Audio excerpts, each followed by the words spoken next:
Bonjour à tous, j'espère que vous allez bien. Aujourd'hui, on se retrouve pour une nouvelle vidéo sur la chaîne secondaire. Ça fait un petit peu de temps que j'en avais pas sorti parce que je me concentrais sur la dernière vidéo qui est sortie sur la chaîne principale. N'hésitez pas à aller la voir d'ailleurs si vous ne l'avez pas vue. Aujourd'hui, on va voir quelque chose d'assez intéressant. On va voir comment faire un match cut. Pour ceux qui ne connaissent pas, je vais vous montrer à quoi ça ressemble. Je vais juste, hop, bam, diminuer ma cam, je vais la mettre juste là. Voilà. Donc, un match cut, c'est... Alors, je vais enlever... tac, voilà, je vais aller à l'intérieur, et encore à l'intérieur. Voilà. Ça, c'est un match cut. Vous le voyez pas, attendez. Hop, voilà. Donc du coup, en quoi ça consiste? En fait, ça consiste à avoir plusieurs images ou plusieurs vidéos. Sur chaque image, chaque vidéo, il y a toujours un élément en commun sur chacune des images. Ici, je ne sais pas si vous l'avez compris, mais c'est le terme intelligence artificielle. Il y est sur tous les screens. Et le but, c'est que à chaque fois, l'élément en question soit toujours au même endroit à l'image et que du coup on est enfin que du coup ça bouge, que tout ce qui est autour bouge, mais qu'on ait toujours ce mot là qui soit enfin ce mot là ou cet élément là qui soit au milieu, et donc ça donne des effets qui sont assez sympas comme ceci. Et donc aujourd'hui on va voir pardon, comment faire ça. Je vais juste désactiver ça pour l'instant. Ok, alors la première étape pour réaliser un match cut, évidemment, c'est d'aller chercher la matière pour le match cut. Par exemple, donc en fait, je voulais faire un match cut avec plein d'articles qui parlent d'intelligence artificielle pour dire voilà, que l'intelligence artificielle, c'est quelque chose qui est de plus en plus présent. Ah oui, d'ailleurs, mon téléphone n'a plus de batterie, donc c'est pour ça que je filme avec ma webcam. Voilà, donc oui, je sais, la qualité, elle est pas bonne, mais j'en ai rien à foutre. Voilà. Mais donc du coup, ouais, ça va être d'aller chercher la matière. Donc justement, donc ici, ça va être d'aller prendre les screens en fait pour, enfin les screens d'articles. Donc du coup, ici, alors c'était un petit peu long à faire, mais je crois que j'en ai pris genre 23 ou 24. Donc ça, c'est la première étape. Je les ai, bam. Ouais, ils sont juste là, attendez. Hop, hop, hop, hop, hop, hop, hop, hop, et hop. Voilà. Juste ici, j'ai tous mes screens. Ouais, ils sont tous là. Et donc, vous voyez que, évidemment, le problème, c'est que à chaque fois, là, le mot intelligence artificielle, il est là. Là, ici, il est ici. Là, il est là. Ils sont pas du tout à la même taille, au même endroit, etc. Et donc ça, c'est le travail que nous, on va devoir venir faire, de venir tous les mettre au bon endroit. Mais bon, déjà, la première chose, c'est de venir chercher tous les articles. Et aussi, très important, ici, il faut pas que vous ayez un article où vous avez le mot intelligence qui est à la fin d'une ligne, et que le mot artificiel soit au début de la ligne d'après. Parce que sinon, ça va pas marcher. Il faut que tout soit sur une même ligne. D'ailleurs, il me semble que j'avais fait l'erreur à un moment de faire un screen où c'était le cas, où les deux mots étaient pas sur la même ligne. Je sais pas si j'arriverai à le retrouver. Mais donc voilà. Une fois que vous avez votre matière, donc ici tous ces screens là, il va falloir qu'on mette tout au même endroit. Pour ça, il va falloir qu'on prenne un screen, enfin là ici je prends mon exemple là de screen, mais par exemple vous ça peut être votre vidéo ou quoi. Il va falloir que vous preniez un de vos screens par exemple, qui soit le screen repère, c'est-à-dire vous allez placer le mot avec ce screen au bon endroit, vous allez vous mettre des repères, je vais vous montrer comment on fait, et ensuite vous allez faire pareil, mettre au même endroit pour tous les screens qui viendront après. Et donc du coup c'est important de prendre le screen le plus défavorable. C'est-à-dire que par exemple ici, vous voyez, bah tiens par exemple ce screen là. Franchement ce screen là il est très bien parce que le mot intelligence artificielle il est presque pile au centre de mon screen, tu vois. Il est juste un petit peu décalé sur la gauche, mais il y a énormément de marge de manœuvre en haut, sur les côtés et en bas. Donc c'est vraiment un super screen.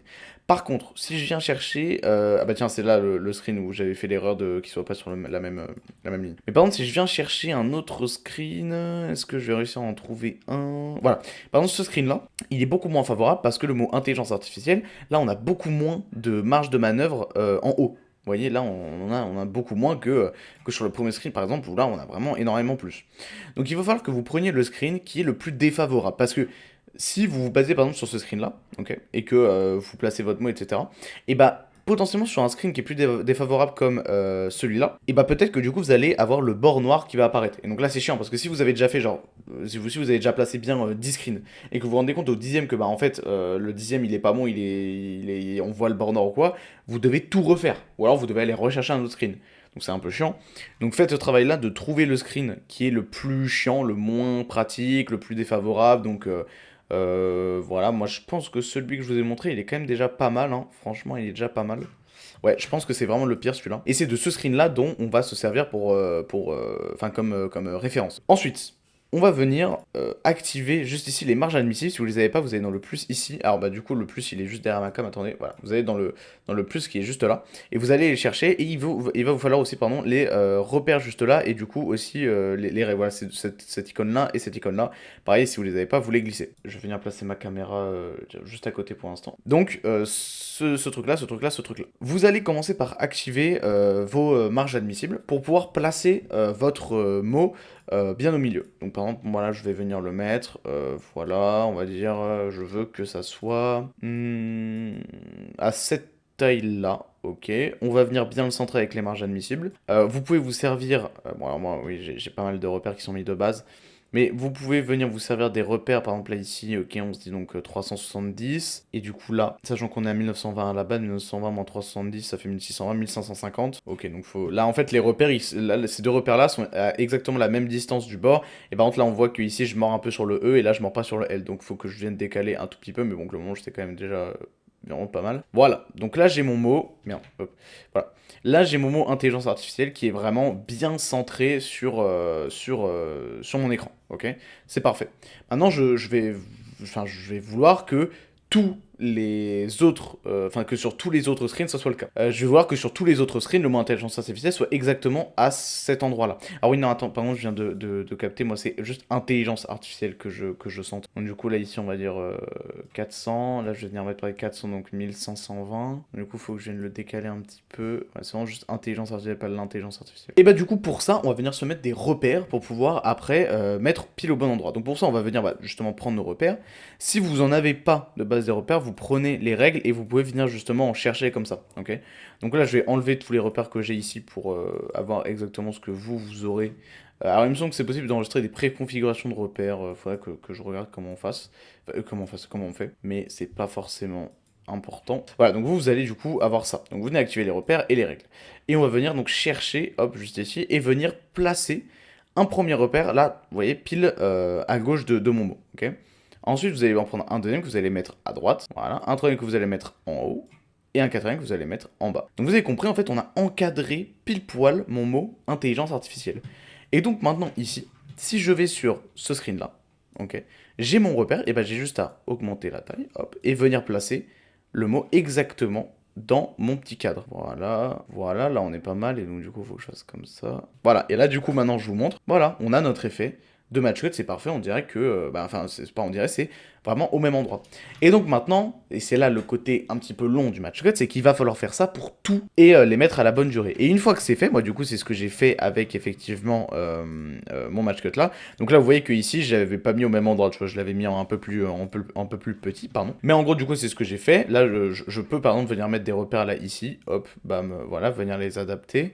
Là ça c'était pour ma dernière vidéo, donc je n'ai plus exactement ce que j'avais fait, mais voilà. Et là, vous pouvez voir que voilà, ça correspond. Alors, ça correspondra peut-être pas parfaitement à chaque fois, parce que vous n'avez pas les mêmes polices. Des fois, vous avez des polices qui sont beaucoup plus hautes et d'autres beaucoup plus longues. Donc, selon ça, ça va dépendre. Mais globalement, vous allez toujours réussir à matcher plus ou moins le truc. Et donc, du coup, une fois que vous le faites avec tout, et ben, vous avez tout ça. Et là, par exemple, ici, vous voyez, moi, j'avais mal fait mon truc. J'avais pris le repère sur un autre screen. Et du coup, quand je suis arrivé à ce screen, tiens, pardon, bah tiens, c'est parfait. C'est exactement le screen que je vous ai montré avec Lyon républicaine. Là, j'ai dû, en fait, voilà, j'avais le bord noir qui s'affichait. Ok, vous voyez. Et donc du coup, bon alors là, ce que j'ai fait, c'est que j'ai juste créé une forme avec exactement la couleur que j'ai mis derrière, hein. En gros, j'ai juste rajouté. Mais donc c'est pour ça que je vous disais de prendre quand même le truc le moins favorable pour faire votre faire, parce que bah en gros, si ce truc-là très peu favorable passe, bon, tout passe, hein, c'est comme l'expression quand la tête passe, tout passe. Bon, voilà. Donc du coup, ça c'est parfait. Et donc du coup voilà, je le fais avec tout. Bon, c'est un peu long à faire, mais ça va. En vrai, plus t'en as, plus c'est long. Mais bon, voilà. Ensuite, alors juste ce que j'ai fait, c'est que j'ai fait apparaître un rectangle par-dessus. Voilà, pour bien qu'on voit le mot intelligence artificielle. Ok. Donc du coup voilà, là j'avais fini donc la première étape. Maintenant vous allez me dire oui, mais t'as mis un effet de 3D. Effectivement, j'ai mis un effet de 3D. Voilà, c'est pas compliqué, hein. J'ai juste foutu voilà effet de 3D, moins 49, moins 44 et voilà, qui tourne de plus en plus vers moins 58, moins 44. Avec l'échelle... Alors pourquoi j'ai... Ah oui, j'ai juste en plus rajouté un zoom. Ok. Voilà, donc du coup, petit effet de 3D assez sympa. Utilisez la distance de vision et pas l'échelle, parce qu'en fait, la distance de vision, elle permet vraiment d'avoir cet effet de... Oui, de profondeur de perspective. Et ensuite par-dessus, j'ai simplement rajouté, bam, voilà, un petit calque d'effet. Voilà, qui vient justement. Et ah oui, et j'ai zoomé aussi dans ma truc, il me semble, parce qu'il y avait du noir juste avant. Non, merde, attends. Hop. Il y avait du noir. Oui, voilà, j'ai zoomé petit à petit pour que à la fin. Là, oui, on est en 112. Si je laissais. Merde. Putain, voilà. Si je laissais, on avait le noir. Donc, du coup, j'ai juste zoomé sur la séquence imbriquée pour qu'on n'ait pas de noir. Et ensuite, j'ai rajouté un petit calque d'effet avec un effet. Non, attendez, hop, je vais tout désactiver dessus. Donc, on a d'abord un petit effet de grille. Voilà, il fait une grille avec curseur de largeur, voilà, 6,2 avec 10% d'opacité, bon voilà. Et ensuite un petit effet de couleur lumétrie où je suis venu simplement rehausser l'exposition sur l'intérieur, voilà, très légèrement, hein, oui, c'est juste pour venir mettre un petit peu plus en avant et ramener un peu de lumière. Et j'ai mis un petit effet de vignette juste là, voilà, qui est un petit effet de contour. Et voilà, et donc du coup ça nous donne ce petit résultat là. Je vais venir augmenter légèrement le truc. Voilà, on a notre effet de match cut, faudrait que je le mette en intégrale, mais là je pense que ça va bugger un petit peu. Faudrait que je fasse un rendu. Ah là c'est bien. Et voilà, on a notre magnifique petit effet de match cut, c'est super, je vais venir hop, augmenter la taille de ma caméra. Et voilà, c'est génial, notre petit effet de match cut. Donc vous voyez que c'est en soi assez simple à faire, faut juste connaître la petite astuce de commencer avec le screen ou la vidéo, le rush, qui est le moins favorable, et juste pour la petite astuce des repères, voilà, comme ça vous aidera plutôt que de faire à l'œil, parce que si vous faites à l'œil, je vous le dis, donc si vous faites juste, ah non là j'ai l'impression que c'est au bon endroit, vous allez galérer, en plus ça va pas être beau, ça va pas être au bon endroit, parce que vous n'avez pas non plus un compas dans l'œil. Donc là vraiment je trouve que c'est la meilleure façon de le faire. C'est un effet qui est super cool à faire, donc vraiment, n'hésitez pas à le faire, ça donne un petit effet un peu, je saurais pas dire, mais je trouve, entre guillemets, un peu dramatique, un peu recherché. Je trouve que ça fait quand même assez stylé. Donc voilà, j'espère que cette petite vidéo vous aura aidé, qu'elle vous aura plu. Moi je vous fais de gros bisous, je vous souhaite un bon week-end, parce que normalement cette vidéo sortira normalement dimanche, normalement si tout s'est bien passé. N'hésitez pas à aller voir ma dernière vidéo, parce que bah, elle est super cool. Je vous présente selon moi les 5 prochaines grandes trends du montage vidéo pour 2025, donc j'espère que ça vous plaira. Et voilà, et je vous fais des gros bisous.